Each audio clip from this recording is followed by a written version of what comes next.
Hi children, already we studied about the aggregate supply function and also about the aggregate demand function.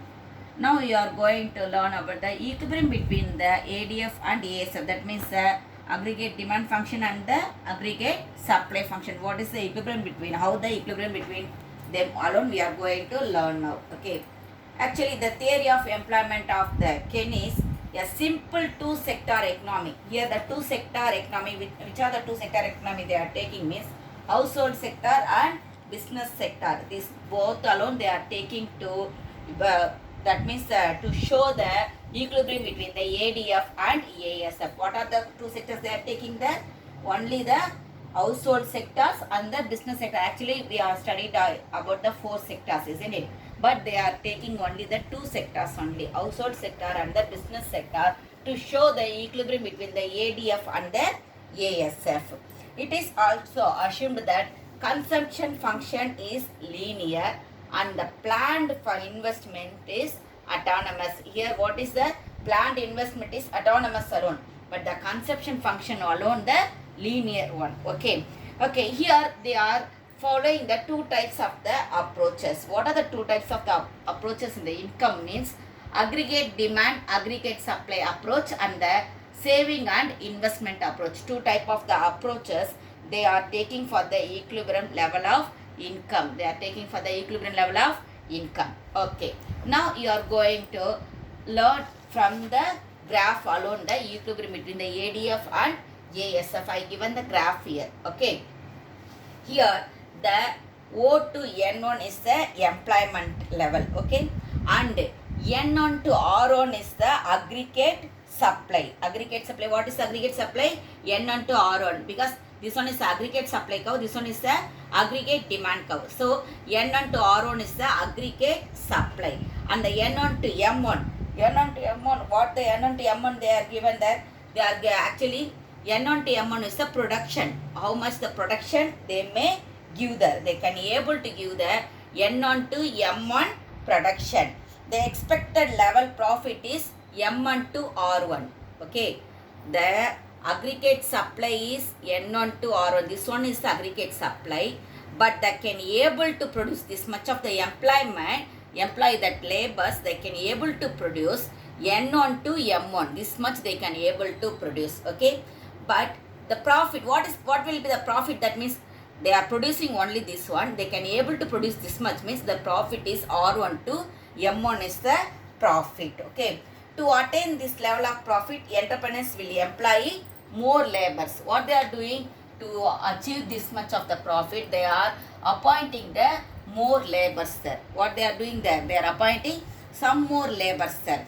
Okay. When they are appointing the more labors, the tendency to employ more labor will stop once they reach point E. Once they reach point E, where the aggregate demand and aggregate supply both it meets. At that point only we are saying as a equilibrium point. Okay. When we are adding, that means what I said, to achieve the M1 to R1 profit, that means this much profit. When you are expecting the more profit, what they will do? They will appoint the more labors, isn't it? But this appointment of the labors, the tendency, it will stop in one place. In which place it is stopping there? Where the aggregate demand and aggregate supply both are equal. Where both are equal. Okay. At that point only we are saying as a equilibrium point. Okay. After that, if you are appointing any employee, that one is wasted. They won't have any work. Otherwise, we are not sucking any work from them. We are not sucking any work from them. We are wasting their ability only. When we are appointing that means more than, here O to N0 is the more employers. Okay. When you are appointing above the N0, above the N0 means it is only the waste of the ability of the worker. So you should not do anything there. That means we should not appoint like that. We meet only the laws only in that manner. Okay. Now you are going to compare the classism and Keynesianism theories. Okay. Keynesianism, it was found by Keynes. Classism found by J.B. Say. Classical theory, already we studied J.B. Say's, isn't it? That only here we are going to compare with the Keynesianism theory. Okay, Keynesianism theory always it deals about only the short-run analysis, but the classicism theory derives about the long-run equilibrium. Okay, this one only the short-run equilibrium only it derives there, but classicism it derives the long-run equilibriums. Here the savings is wise, but there is a saving is a social virtual. They are Keynesians. What they are doing, they are always giving the macro approach to the national problem, but the classism they are micro foundation to the macro problem. Here the capitalism as inherent. Here the capitalism as inherent, but capitalism is well and good in the classism theory. The balancing should be, but that means the budgeting should be adjusted to the requirement of economy. How much economy we need, that much what we should do. In the Keynesianism theory, they are adjusting the budget, but in the classism, balanced budget only. Always there is the balanced budget. In capitalism, always there will be the balanced budget alone. But the Keynesianism, they are talking about the socialism, we may say, and also the mixed economy also we may say. In the socialism or mixed economy, what type of we are doing there? The budgeting always we are adjusting with the requirement of the economy alone.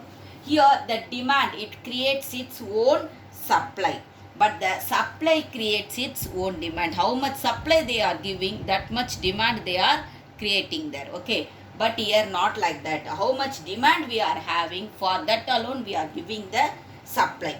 Here in the Keynesianism theory, what he explained there, rate of interest is a flow, but there is a rate of interest is a stock. In the classicism theory, JB said that the rate of interest it is a stock alone, it is not the flow, it is a stock only, he said. Okay, and the equality between saving and investment is advanced through changes in the income, but the equality between the saving and investment is achieved through changes of rate of interest.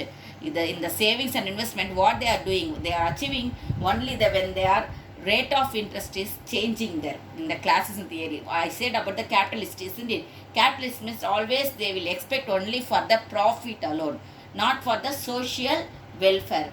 But Keynesianism theory, what they are thinking about that, what he is explained in his theory, he is always explaining in his theory about the social welfare. Okay, from this itself we may say that classism theory it is only for the capitalist country alone, we may take that one, but Keynesianism theory it is followed by all the socialist country as well as those who are following the mixed economy also, they may follow the Keynesianism theory. Okay, thank you children.